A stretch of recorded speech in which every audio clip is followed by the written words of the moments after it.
Para hablar de polea, primero tenemos que saber qué son las máquinas simples. Las máquinas simples son un dispositivo en el que tanto la energía que se suministra como la que se produce se encuentran en forma de trabajo mecánico, y todas sus partes son sólidos rígidos. Tal vez queramos aplicar una fuerza en alguna parte de modo que realice trabajo en otro lugar. Con poleas, por ejemplo, podemos levantar un andamio hasta el techo tirando de una cuerda del suelo. Por otra parte, es posible que dispongamos solo de una pequeña fuerza para producir el trabajo de entrada cuando necesitamos una fuerza mayor en la salida. Así sucede con el gato de un automóvil. Al accionar la varilla del gato podemos alzar el automóvil, que de otra manera sería bastante difícil de mover, aunque igual tenemos que levantar y bajar muchas veces la varilla para levantar el automóvil un poco. Las máquinas simples se clasifican en 6 tipos, que son palancas, poleas, ruedas y ejes, planos inclinados, tornillos y cuñas. Vamos a explicar nuestro tema. La polea es una máquina simple diseñada para transmitir fuerza y operar como un mecanismo de tracción, reduciendo la cantidad de fuerza necesaria para mover o suspender en el aire un peso. Consiste en una rueda que gira sobre un eje central y provista de un canal en su periferia por donde pasa una cuerda. Está formada por una rueda móvil alrededor de un eje, que presenta un canal en su circunferencia. Por esa garganta atraviesa una cuerda en cuyos extremos accionan la resistencia y la potencia. La variedad de aplicaciones que presenta el funcionamiento de los sistemas de máquinas simples y compuestas conduce a lo importante, que es descubrir y conocer sus principios de funcionamiento y de este modo ampliar el rol que cumple la física en este y otros campos de la ciencia y la tecnología. La polea puede definirse además como el punto de apoyo de una cuerda que se mueve en torno a él sin darle una vuelta completa. Tal es la definición del científico francés Jaton de la Guillotière. Sí, en uno de los extremos de dicha cuerda actúa una resistencia o peso, mientras en la otra una potencia o fuerza. El uso de poleas es muy frecuente en los ámbitos de la construcción, la carga o descarga de vehículos y muchos otros, en los que se requiere de un aparejo para movilizar grandes pesos con una fuerza considerablemente menor. Por ejemplo, el mecanismo diseñado para extraer agua de un pozo profundo, que consistía en un cubo atado a una cuerda que pasa a través de una polea, para que al tirar del extremo libre se pueda hacer subir el cubo lleno de agua hasta el borde del pozo.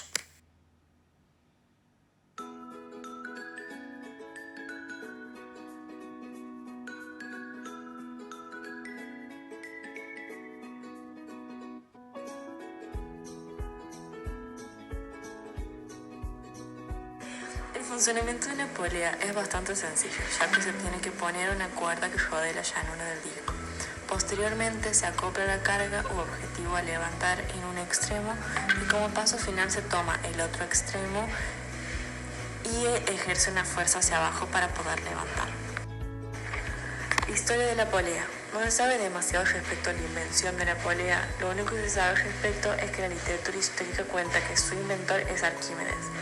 Plutarco cuenta en su libro Vidas Paralelas que el griego Arquímedes afirmó al rey de Siracusa: Hierón, que dada una fuerza a un punto de apoyo, podría moverse cualquier peso, incluso el de una tierra entera.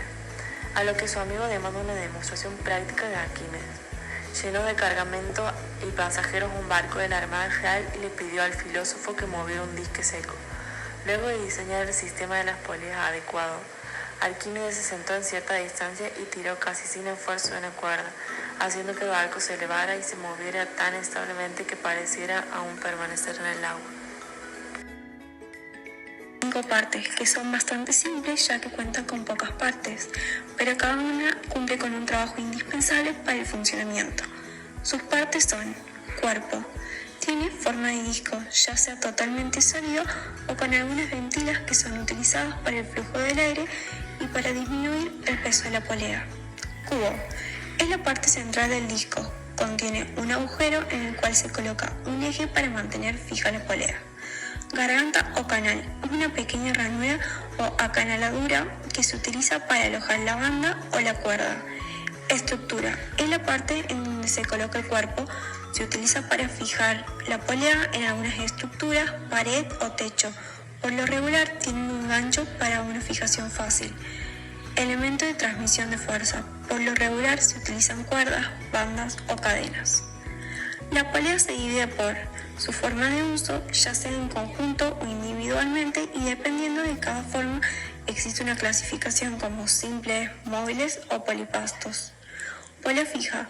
Este tipo de máquina cuelga de un punto fijo y aunque no disminuye la fuerza ejercida, facilita mucho los trabajos. Se utiliza para sacar agua de un pozo o para levantar una carga en una grúa. Polea móvil. La polea está unida al peso y puede moverse verticalmente a lo largo de la cuerda. Esto hace que la fuerza se reduzca a la mitad.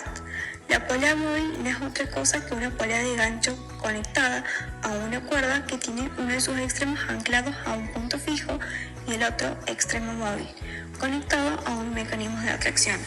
Estas poleas disponen de un sistema armadura-eje que les permite permanecer unidas a la carga y arrastrarlas en su movimiento al tirar. Polea compuesta o polipasto. Las poleas compuestas son aquellas donde se usan más de dos poleas en el sistema, y puede ser una fija y una móvil, o dos fijas y una móvil, etc. La ventaja mecánica es la disminución del esfuerzo. Se utiliza para poder levantar o mover un peso aplicando un esfuerzo mucho menor que el peso que hay que levantar. Por ejemplo, se utilizan en talleres o industrias que manipulan piezas muy grandes y pesadas. Montacargas, ascensores, por ejemplo. Dentro de los polipastos podemos encontrar dos diferentes. Uno llamado aparejo potencial, que está compuesto por una polea fija y dos o más poleas móviles, aunque este tipo es muy útil, tiene una desventaja, y esta es que la altura máxima de levantamiento está dada por la distancia de las dos primeras poleas, la fija y primer móvil. La otra se llama aparejo factorial, cuenta con un número par de poleas, la mitad son fijas y la otra mitad son móviles. La fuerza que se tiene que emplear depende de cuántas poleas móviles se coloquen. También se dividen por la forma de sus ranuras. Esta clasificación es bastante sencilla, ya que están pensadas para dos diferentes objetos de transmisión, para cuerdas y para blandas. Para las cuerdas solo existe un tipo de ranura y es semicircular, y se la conoce como redondas. Para las blandas encontramos tres tipos diferentes de ranuras, las estriadas, planas y trapezoides. Cada una de estas está pensada para acoplarse correctamente a las diferentes formas de las blandas que se utilizan. También las podemos dividir por su forma física. Tenemos la escalonada, que este tipo de poleas se colocan principalmente para transmisiones de máquinas para poder variar la velocidad debido a la diferencia de diámetros. Están las dobles, triples y cuádruples, que son algunas poleas colocadas en paralelo sobre la misma estructura. Podemos encontrar desde 2, 3 y hasta 4 poleas colocadas simultáneamente. Estas se utilizan regularmente para hacer un arreglo de un pilopasto de una manera más sencilla. Está el autobloqueante, que este es un tipo de polea que solo se puede utilizar para subir las cargas, ya que una vez que se jala la cuerda es imposible regresarla o bajarla, ya que tiene un mecanismo que bloquea esa parte de la polea. Están también las múltiples ranuras, que por lo regular se utilizan para grandes cargas en sistemas de transmisión. Dentro de este tipo podemos encontrar poleas con 2 o 3 ranuras, y esto se debe a que se disminuye la carga entre el número de ranuras. Por ejemplo, en un sistema donde se necesita una gran fuerza para mover, si solo tenemos una banda colocada, esta se patina porque no es capaz de aguantar la carga. También está la dentada, que este tipo de polea está diseñada para ser utilizada en sistemas de transmisión, en donde no puede existir ningún deslizamiento de la correa. También son utilizadas cuando dos ejes están separados a tal distancia que no es posible colocar tanto económicamente como técnicamente una transmisión con engranajes.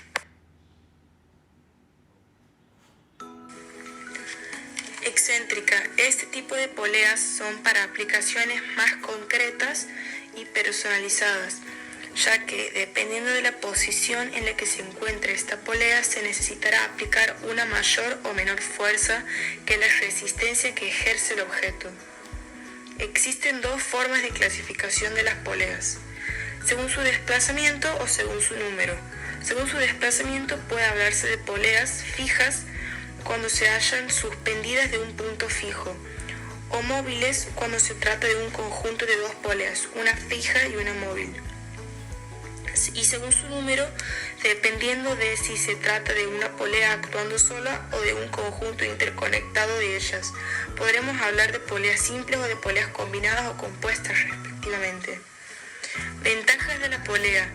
es que la polea de la correa puede reducir el impacto de la carga. La polea de impulsión funciona estable, poco ruido, baja vibración en la estructura de transmisión.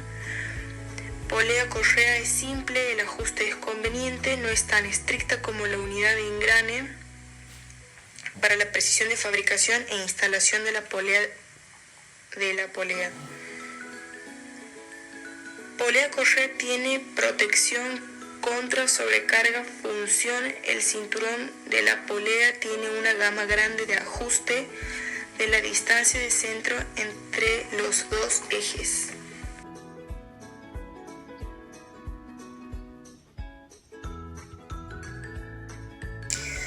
La desventaja es que la polea tiene desplazamiento elástico y patinar, baja eficacia de la transmisión y no puede mantener la relación de transmisión adecuada. Cuando la transmisión de la polea de la correa transmite la misma fuerza de la circunferencia grande, la dimensión del contorneada y la presión axial son más grandes que la unidad de engrane. Polea de la correa que tiene una vida corta. En conclusión, aprendimos que la polea es una de las tantas máquinas que facilita el trabajo del hombre. El primer ejercicio dice que una barra de 2 metros actúa como palanca de primer género. Si queremos mover una piedra de 150 kilogramos situada en el punto de apoyo a 50 centímetros de la piedra, ¿qué fuerza deberíamos utilizar?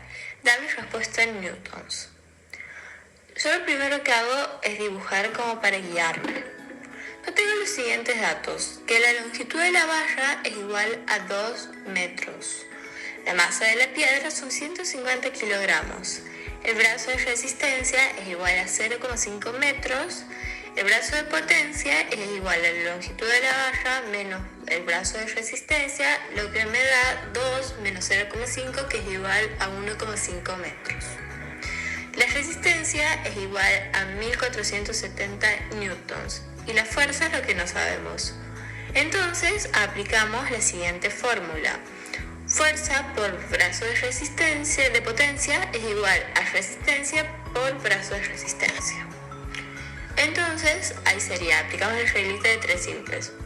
Fuerza es igual a 1470 newtons por 0,5 metros dividido 1,5 metros, lo que nos da un igual a 490 newtons. Entonces la fuerza es de 490. El siguiente problema dice que una carreta mide 160 centímetros. Si colocamos un saco de cemento de 50 kilogramos a 40 centímetros de la rueda, ¿qué fuerza deberíamos hacer para moverlo? Expresa el resultado en newtons. Como dije anteriormente, lo primero que yo hago es dibujar porque me resulta muchísimo más fácil. Entonces tengo los siguientes datos. Que la longitud de la carretilla son 160 centímetros, lo que es igual a 1,6 metros, y eso sería el brazo de potencia. También sé que la masa del cemento son 50 kilogramos. El peso de cemento, que sería la resistencia, son 490 newtons. El brazo de resistencia son 40 centímetros, que serían 0,4 metros. Y la fuerza es lo que no sabemos. Entonces aplicamos la misma formulita. Fuerza por brazo de potencia es igual a resistencia por brazo de resistencia. Y ahí aplicaríamos la reglita de 3 simples, que serían 490 newtons por 0,4 metros dividido 1,6 metros, que me da un igual de 122,5 newtons. Entonces, el hombre deberá hacer una fuerza de 122,5 newtons. Ahora les voy a mostrar una polea que facilita el trabajo del hombre. Ahí podemos ver cómo levanta un peso sin hacer mucho trabajo. Esta polea la hice con una impresora 3D en la que imprimí sus partes. La estructura, el canal por donde pasa la cuerda, y este circulito es el cuerpo, que es este, y el cubo, que es donde se engancha la cuerda, ese huequito.